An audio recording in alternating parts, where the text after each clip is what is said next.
This is Creepy, a podcast dedicated to sharing the most famous, chilling, and disturbing creepypastas and urban legends in the world. Whether these stories truly happened or are simply fabrications is for you to decide. These stories may contain graphic depictions of violence and explicit language. Listener discretion is advised. Creepy presents Or Else What? Written by Slimebeast. When I first moved in, there was an odd panel in the bathroom. It was there along with all the other tiles, but it didn't match. The tiny tub shower mix was covered in off-white squares, each no wider than 2 fingers. However, toward the back, just left of center, there was this larger panel that took up a larger amount of wall space. The panel itself had this freaky little design on it. I don't know how to describe it, but it reminded me of the spirograph artwork I used to make as a kid. I moved into the place only after I'd been kicked out of my last apartment. My roommate, an old friend from school, had invited me to stay as long as I paid my fair share. However, as soon as his girlfriend moved in, there was real trouble. I couldn't stand the bitch. She couldn't stand me. And, well, you already know the result. The place I switched to was a major step down, but at least I could afford it on my own. Waiting on tables is the cliche occupation for people like me who are barely scraping by. If I wanted better, I'd actually have to get the work I'd come to the city for. Dancing, singing. If they gave me the chance, I knew things would turn around. The first time I heard the strange clong from the bathroom, I thought a homeless person that broke in when I wasn't looking. That or there was a rat loose in here. I couldn't decide which would be worse. Slowly, carefully, I stepped into the bathroom. I was careful not to make a squeak, hockey stick in hand. There in the bathtub was a piece of paper. The thing was rolled into a tube and a rubber band held it that way. I raced to the bathroom window and went to lock it. Imagine my surprise when I found it had been locked all along. Retrieving the paper from the tub, I sat myself on the toilet cover and tried to come down off the adrenaline high of facing an imaginary intruder. 2 legs or 4. I unrolled the thing and studied the strange text. Ignore the screaming. That was creepy enough, believe me. But just to make it even creepier, a red phrase appeared just below that. Or else. No sooner had I read that line than a horrific, gut-wrenching scream echoed from the apartment next door. I shot up from the improvised chair and ran out of the room. Stopping the living room, I picked up my cell phone and started to dial 911. Before I could input the numbers, both the cell and my landline rang in unison. The sound of the old phone on the table ringing alongside the pop music chorus in my hand immediately told me something was wrong. Hello? I answered the cell first.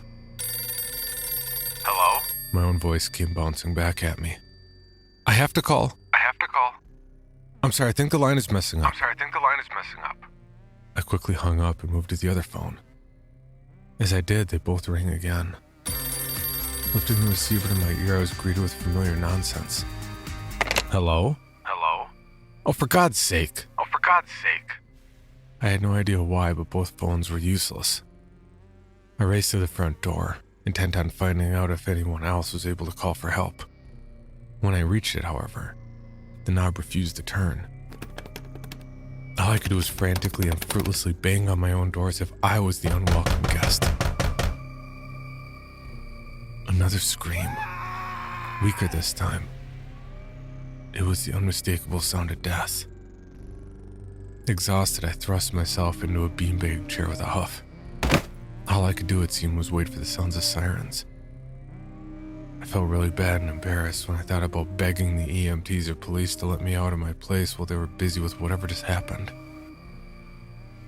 Moments later, the front door gave a quiet click and creaked open as if a mild breeze had blown through. In the hallway, I was met only with fleeting glances and furrowed brows before the other tenants ducked back in their own doorways. Finding the neighbor's door open just like mine had been, I cautiously poked my head in to see what horrible carnage had been left behind. The apartment was much like mine, scuzzy, outdated, but I saw no obvious signs of anything wrong. Then my eyes fixed on the panel. It was identical to the one in my bathroom, though it was located here on the living room wall. Whoever lived here propped a wooden board against the panel, specifically a tiny circle at its center. I hadn't yet met this person, and seeing this odd behavior made me glad I didn't, though I was still concerned about his condition. Returning to my place, I once again lifted the phone receiver and found the expected dial tone. I wasn't sure now if I should call 911, but someone on the emergency numbers list written on the phone would be getting a call. The second clong jarred me from my would-be call. Racing to the bathroom this time, I once again found the window locked and a fresh note lying in the tub. Remove the board. My blood went cold. I couldn't feel my heart beating. Forget how this person was getting insane notes into my apartment. But how did they know I'd seen the board? Or else? I crumpled the note up and threw it into the wicker wastebasket next to the toilet. The next clong nearly made me jump out of my skin. I watched with utter shock as a tiny circle in the center of that strange panel slid to the side, spat out yet another tube note, and slammed shut within a half second. Someone, I realized, had been watching me shower. Someone who somehow had another peephole in the apartment next door. I retrieved the note and once again proceeded to the telephone. After I called the police, I'd leave the place and stay at the cafe downstairs until they arrived. I'm no moron. The next note was even more disturbing than the last. Do not destroy further communications before completing requests, or else. 3 things stuck me as odd at this point. First, how had this person seen me crumple the note when their peephole was closed? Second, how had they written all of that out in the seconds between the offending action and the note's arrival? Lastly, it's not much of a request if you're going to end with a vague threat. I picked up the phone once again and finally dialed the authorities. Police department. Who may I ask is calling? I gave my name. What is the purpose for this call? Well, it's going to sound really weird, but I should inform you that prank calls are a serious offense. What? I'm not. Klingons? Wow, that's a new one. I didn't say... I don't care what they're doing. The planet Klingon is outside our jurisdiction. Before he hung up the phone, I heard the officer talking to someone else in the background. Jeff, you'll never believe this crank. Somehow he'd heard things I wasn't saying.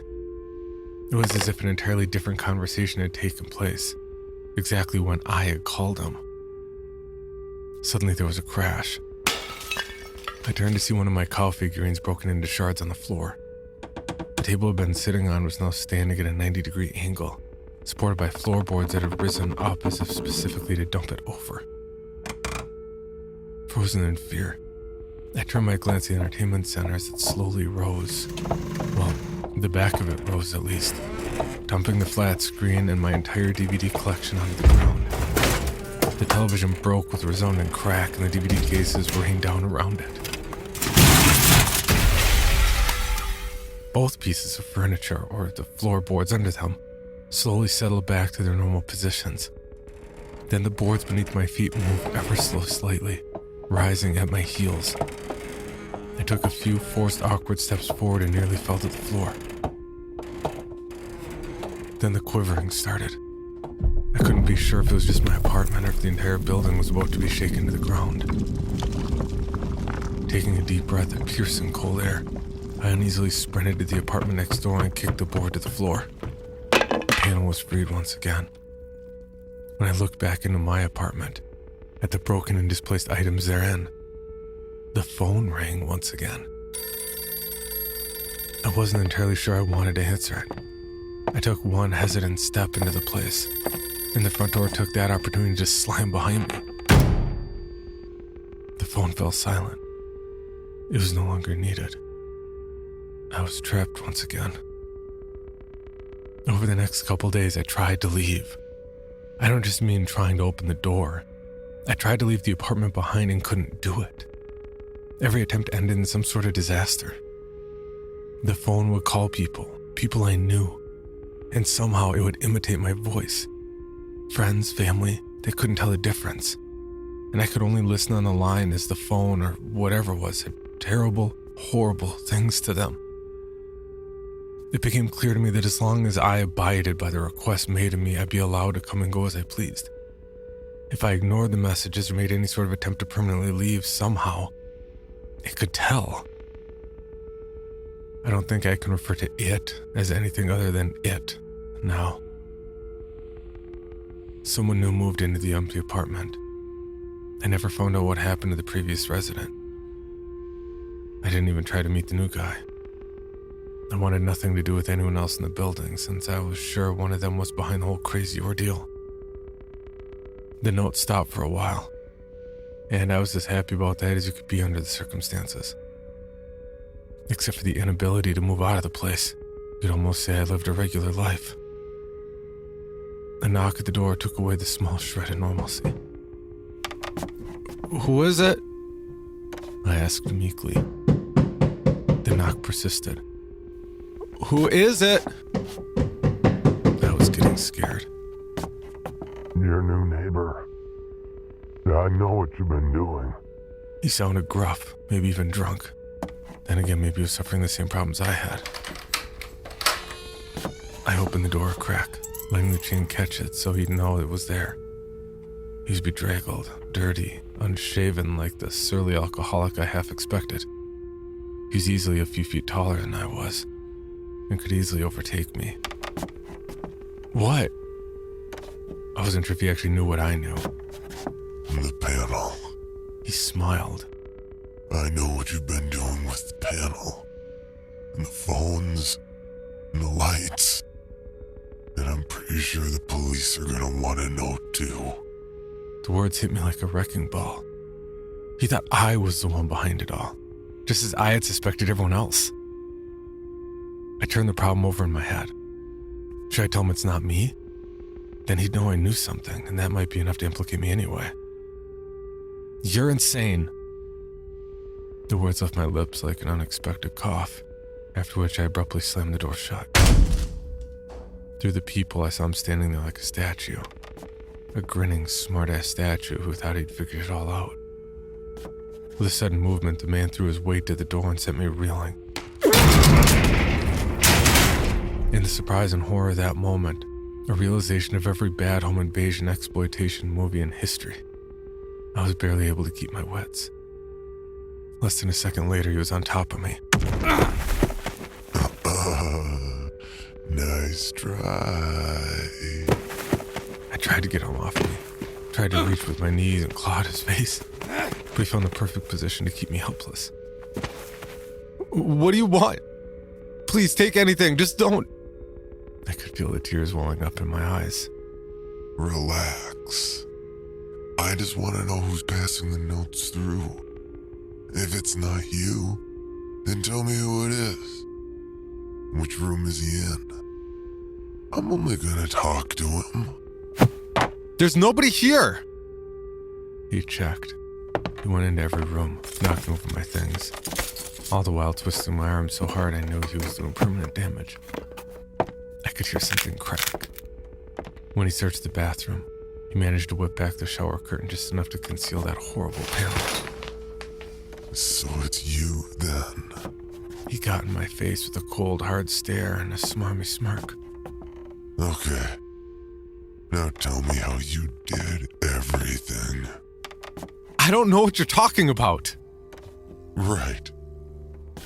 Why is the phone still ringing? "What?"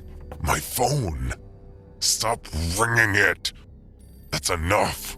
I'm not calling you. My phone's right over there. You have something. A cell phone. He called me. His hands moved in my pockets, into them, around personal spaces that brought me to near vomit-inducing levels of personal terror. Don't touch me! No! He wouldn't stop talking about the panel. It was all nonsense.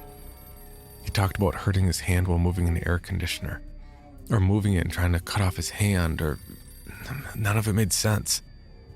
And all I could do was to continue insisting I was innocent. I must have said I knew nothing about it at least 100 times. Dragging me through the hall, he continued to gibber on, talking in circles. He pulled me, kicking and screaming, into the apartment next door, pried my fingers from the door frame after I'd gone completely horizontal, and slammed the door behind us. His phone was ringing, just as he'd mentioned. A bloodied kitchen knife had been left aside, probably used to cut his own hand. There. He pointed at the panel I'd noticed days before. See? Now you can't deny it. I looked at the panel, then to that strange, violent man. Above all else, I feared that he was going to do something cruel to me until I admitted that I had won in my own place. Then he'd get even crueler until I told him that there would be nothing more to say. This silent dread was interrupted by a clong I had become accustomed to. The panel, his panel, had opened. A now familiar-looking note laid at his feet. How are you doing this? He shook me by the shoulder, spittle stinging my already tear-soaked eyes. How? Before I could answer, he'd throw me to the floor. Feeling several more injuries taking root in my flesh, I seized a moment of freedom to make off for the door. No matter how I turned the knob, no matter how much I cried and raged at it, the door would not open. What's going on? I demanded, fearing what might be written on the page now held in his trembling hands. What the fuck are you looking at? The room was hot. Too hot. It seemed as if both of us were standing inside a large oven. Sweat poured under my arms, from my chest, everywhere. My clothes were clinging to me in a manner that was anything but comfortable now. A crazed look appeared on the man's face as he moved towards me at great speed. Fearing I had little time to leave, I turned my attention to something, anything I could use to defend myself. Inexplicably, there on the table next to me was the knife. In seconds, the knife was between his ribs. I could only hold my hands over my mouth as a shriek unlike any I had ever heard before burst forth from my gut.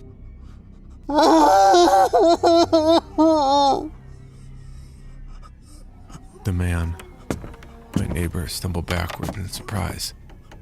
With a wince, he dislodged the metal blade from his heart and collapsed to the floor with a wheeze. The temperature began to decrease, and despite the pooling blood before me, despite the corpse, the cooling of that room brought back my sense of calm.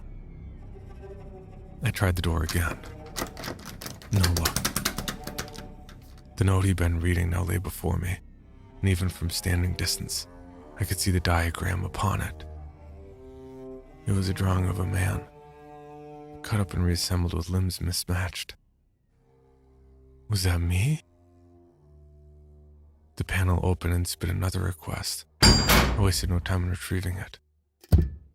If I knew anything at all at that moment, it was that this was no time to ignore whatever caused this chain of events.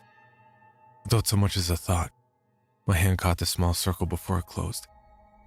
I immediately pictured the thing slicing my digits clean off, but to my surprise, the peephole simply remained open as I held it. Place cadaver in bathtub, or else. I looked at the body, then to the note.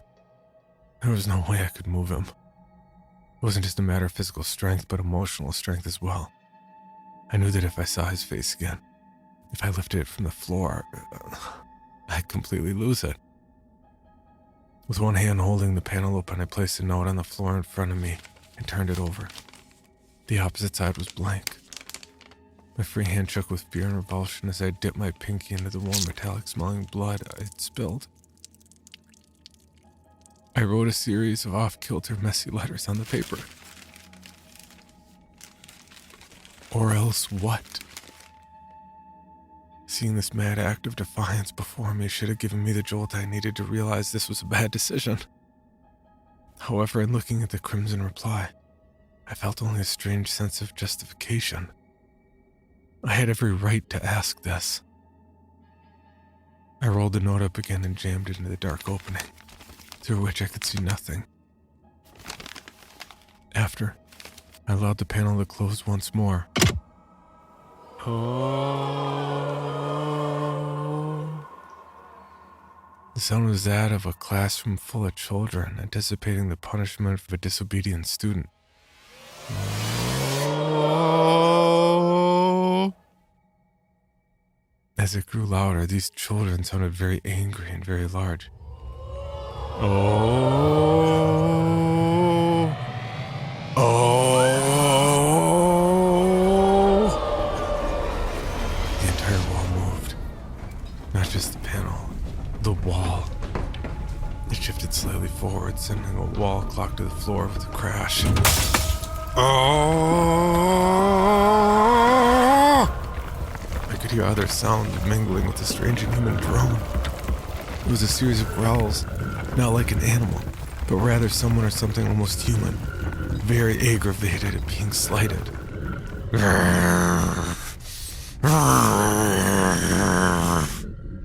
The wall began to slowly raise itself in place. It was like some great sliding window, rising vertically in an unseen slot in the ceiling.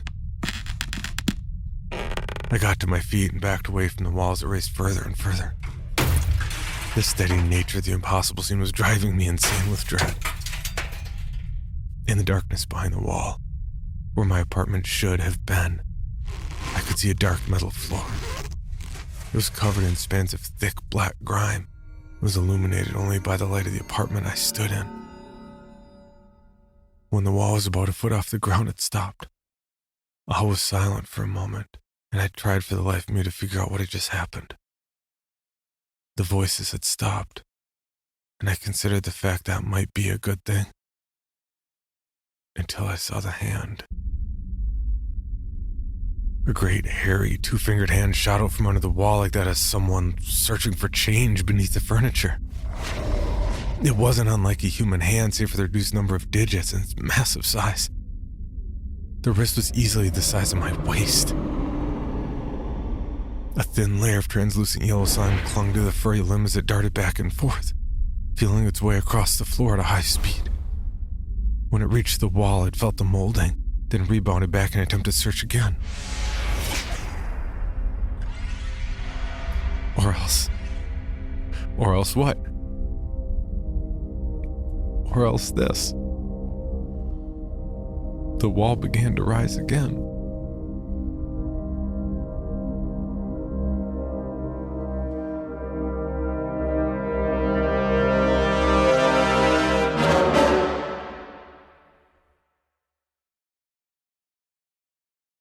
For more information, including pictures and videos of the stories told on this podcast, or to suggest stories for future episodes, please visit us at CreepyPod on Twitter, Instagram, and Facebook, or email us at creepypod@gmail.com. All stories told on this podcast can be found at creepypastawikia.com and are protected by a Creative Commons license. Some rights reserved unless otherwise stated.